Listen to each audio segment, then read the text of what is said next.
Our school, Michael Nagar Shikhaniketan, government-sponsored co-ed English medium higher secondary, has taken an excellent initiative in conducting online classes through YouTube channel.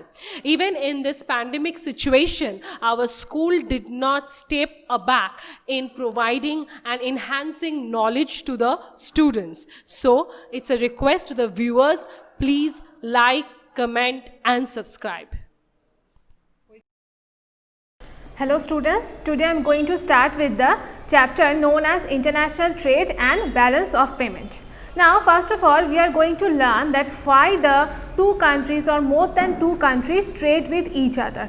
So first of all, countries trade with each other in order to improve their standard of living. So when the two countries trade with each other, there are some sort of economic transactions, there is a systematic records of economic transactions which takes place between the residents of home country and the residents of foreign country. So there is a record of all this type of economic transactions. Now balance of payment is basically a systematic record of all this type of economic transactions which takes place between the residents of one country and the residents of foreign country during a particular period of time. Now there are several components of balance of payments. So the first component is mainly known as debit and the second component is known as credit. Now what is known as debit? Now debit is a payment from a home country to the foreign country's resident. Whenever a resident of any home country is paying an amount to the residents of some foreign country, it is mainly known as debit. That is when the money is going outside of the home country. And whenever a resident of any foreign country, or you can say any type of firm, institution of any foreign country is giving a payment to the home country, that is mainly known as the credit. Okay. So far now we are going to learn about the two types of accounts which are mainly included in the balance of payment. So the first account is mainly known as current account. Now what is current account? The definition I have written. The current account mainly records the transactions relating to export and import of goods, services, unilateral transfers and international incomes. Thus, the balance on current account is the value of export minus the value of import. So, this is the basic definition of current account. Now, the definition mainly tells us that the current account records the transactions which are related to export and imports of goods, export and import of physical goods, okay, that is the tangible goods which we can touch. So, that is mainly known as the export and import import of physical goods. Now, what is export and import? Export means whenever the residents of the home country are exporting, that is they are selling some products to the foreign country, that means they are receiving a payment for that product which they are selling. So, that is mainly known as export. Okay. Now, the import means whenever the residents of the home country are buying some product from the foreign country, that is they are paying for that product, and that is mainly known as import. Okay. So, these are export and import, and the export of import mainly takes place of some tangible goods, that is the physical goods which we can touch. Okay. So, it is mainly related to export and import of goods. Next is services. Now, there is also export and import of services. And how the export and import of services takes place? Whenever an individual of a home country go into the foreign country and works over there, he or she may work in some institution or any type of field. So, for working over there, he or she is getting an amount of payment or salary, you can say. So, that means he is actually exporting his services, and for exporting that particular services he is actually getting the payment, and that is mainly known as the export of service. Then the same way import of service is also possible. Whenever a resident of a foreign country comes into the home country and works over here, that means he is getting a payment for his working, that means he is actually importing his services. Okay. So, in this way the export and import of service is also taking place between the two countries. Next is unilateral transfers. There is also the exchange of unilateral transfers which takes place between one or two countries or more than two countries. And what are the unilateral transfers? The unilateral transfers mainly refers to some gifts, donations, all this type of activities which does not require any type of payment. Okay, the payment is actually the unilateral transfers is mainly takes place between the two countries, and here in this unilateral transfers there is no type of services are provided. Whenever you are providing a gift to someone, that means you are not asking for any services, and in the same way when one country is providing some sort of gift or donation to some other countries, that means in return they are not asking for any type of services. So, these are mainly known as unilateral transfers. Next is international incomes. What are international incomes? The same way, through exchange of services the international incomes are coming. Now, whenever the residents of any country are investing some into some other countries, in this way they are getting some type of profit, rent or interest. So, in this way they are just earning the international incomes. So, in this way the exchange of international incomes are mainly taking place between the two countries. Now, the balance on current account is the value of export minus the value of import. Now, the balance of payment can be written as BOP. So, here it has been given that the value of export minus value of import. So, it is mainly known as value of export. Now, whenever the country is actually exporting, that means the country is earning something, and when the country is importing, that means the country is spending. So, if the value of export is higher than the value of value of import, then the country is having a surplus, and if the value of import is higher than value of export, then the country is facing a deficit. That means if export is greater than import, the country is enjoying a surplus, and if import is greater than export, that means the country is facing a deficit. So, this is mainly known as the balance of payment on the current account. Now, next is the balance of payment is also considered into the capital account. Now, what is capital account? The capital account records all economic transactions relating to change in assets. And what are the assets? The assets can be both physical assets and the financial assets. So, it is mainly recording the economic transactions which are taking place between the change in assets. And what are the change in assets? The assets can be both the financial assets and the physical assets. Suppose if we consider two countries A and B. Now, suppose the individual of country A is working in country B. So, for working in country B, he is earning a salary. That means he is having some financial assets, he is gaining the financial asset, and the opposite can also happen. If an individual of country B is working in country A, then he is also earning a salary. That means it is his financial assets. And if the individual of country A is investing in country B, if the individual of country A is investing in country B, then what he will earn? He will earn the profit, rent, interest.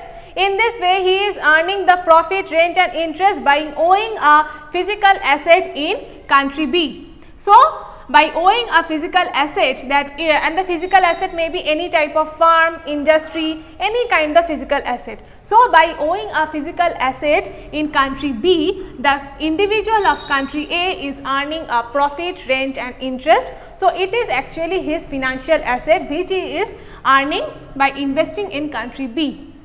So, he is actually investing in country B and earning some financial asset. And the opposite can also happen. suppose you can say the individual of country B can also invest in country A, and in this way he will also earn the same financial asset.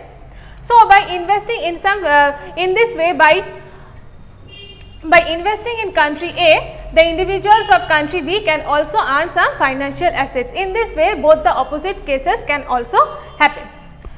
So, by change in physical assets, by change in financial and physical assets, the economic transactions do relate.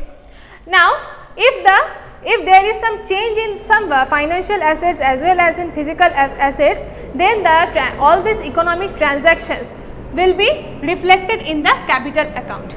Suppose if the individual sell his financial or physical asset, then what will happen? The ownership will be transferred into someone else. So, in this way the change in those financial asset will be recorded in that particular capital account. So, in this way the change in ownership also takes place, and which is actually recorded in the capital account.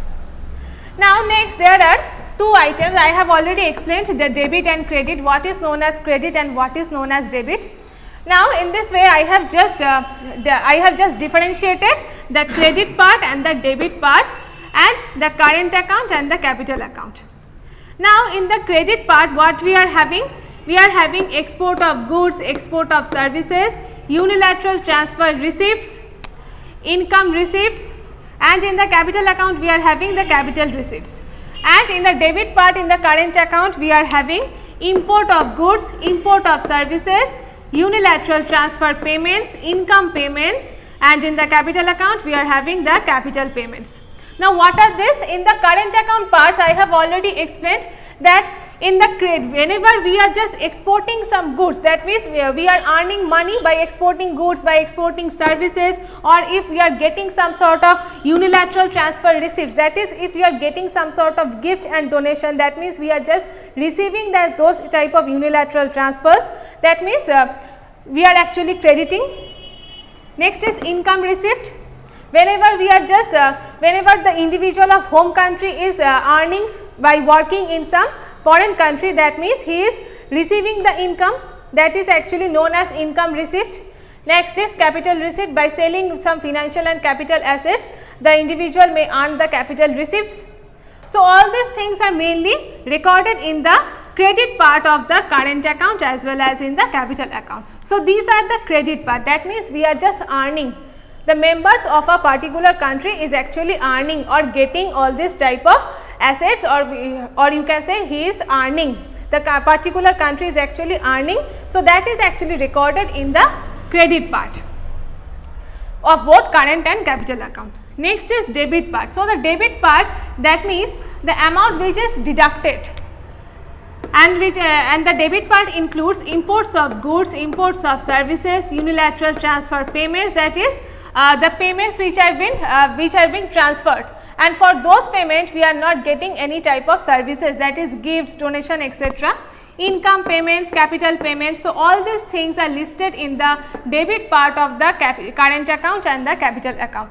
So, whenever we are importing the goods, services, the payments, we are just importing, whenever we are importing the goods and services, that means we have to pay some money for importing some goods and services.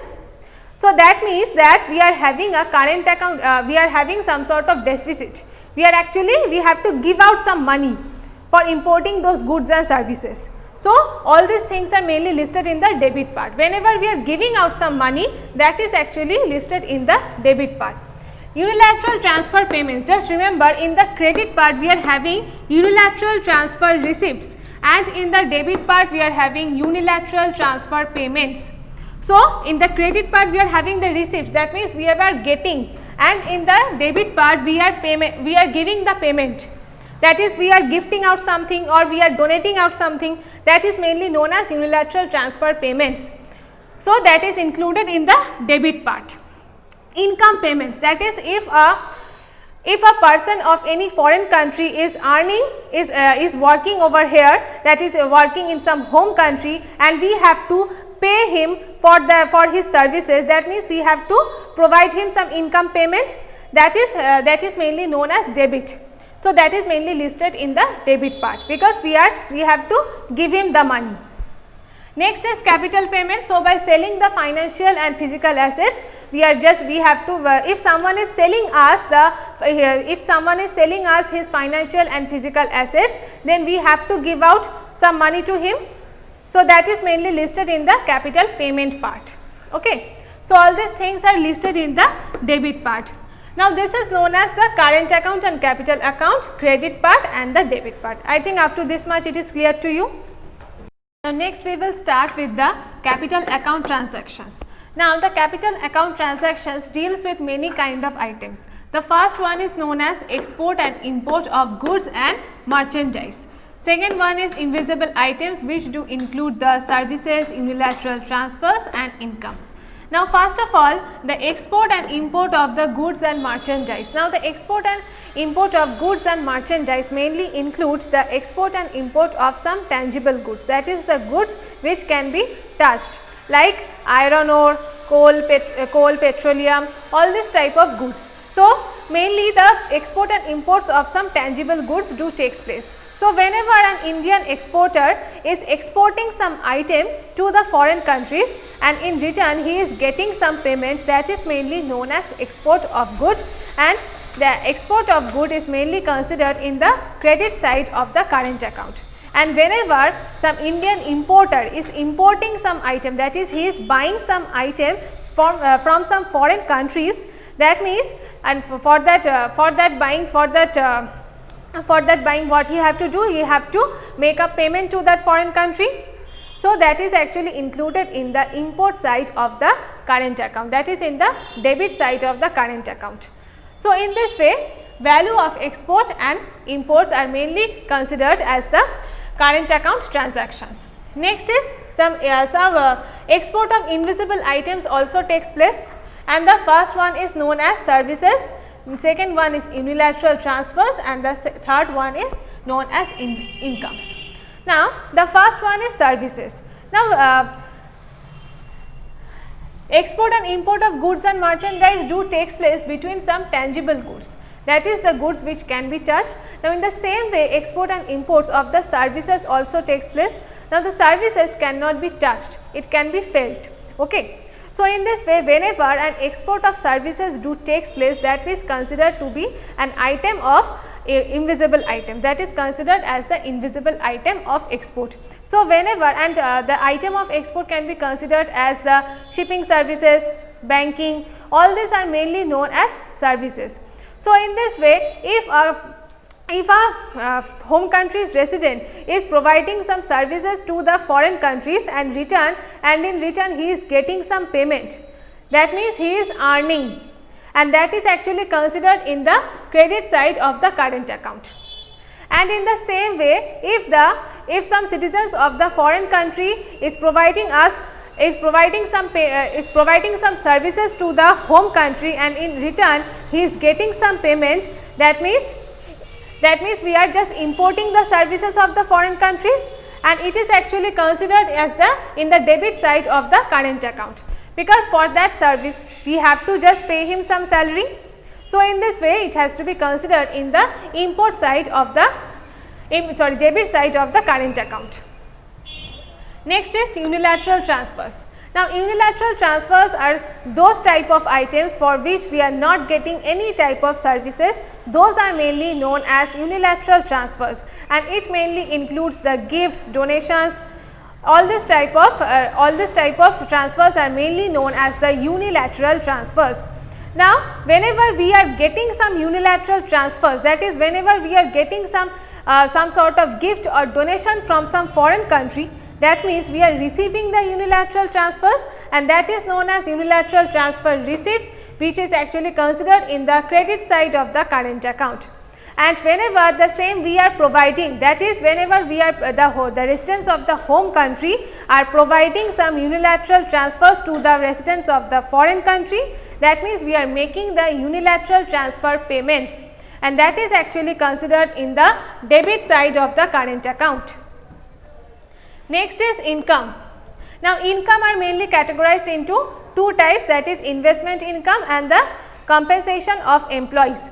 Now, investment income is when a person is investing abroad and he is getting some sort of profit, rent, interest by investing abroad, that is mainly known as investment income. And next is compensation of employees, that is the wages and salaries provided to the employees, that is mainly known as compensation of employees. And the compensation of employees do takes place between the two countries.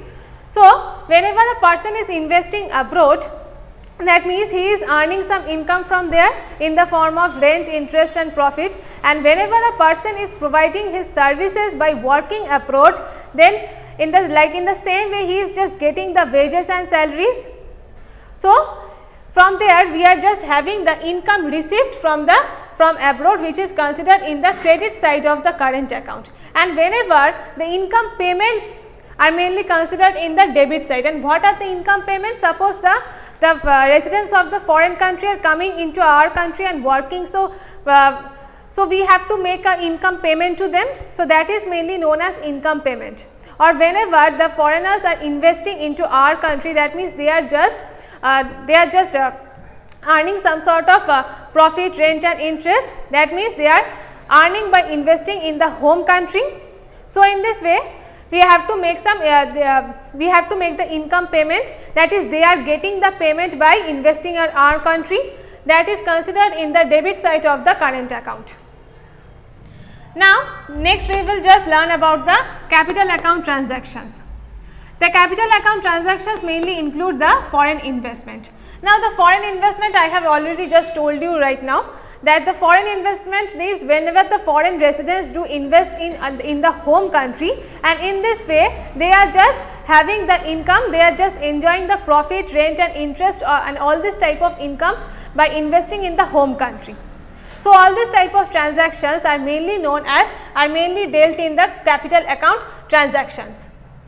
So, in this way the same way if the residents of the home country do invest in the foreign country, say they will also earn some sort of income. So, that is also included in the foreign investment. So, in this way the foreign investment do takes place between two or more countries. So, by doing the direct investment or by doing some sort of portfolio investment in some other countries, one sort of income can be earned. So, that is mainly considered as the foreign investment earning. Next is loan. Whenever the residents of the foreign country is asking for some sort of loan from the home country, that means they have to just repay the loan amount with an amount of interest also. So, in this way it is we are having a credit. So, it is actually whenever we are providing the loan to some foreign country, whenever the home country is providing some loan to the foreign country, that means the home country is earning a huge amount of interest by providing the loan. So, that is mainly included in the capital receipt of the current account transactions and in the credit side of the capital account transactions.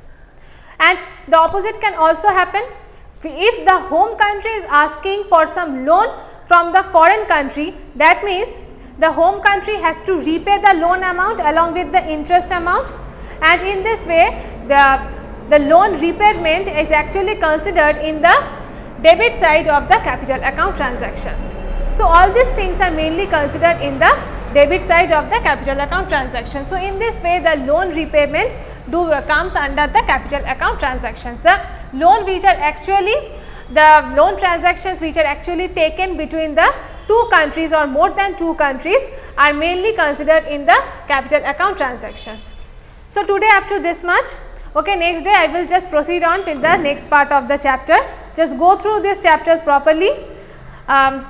If you are having any doubt, then it will be clear to you. Thank you. Subscribe. Click on the bell. Like, comment, share.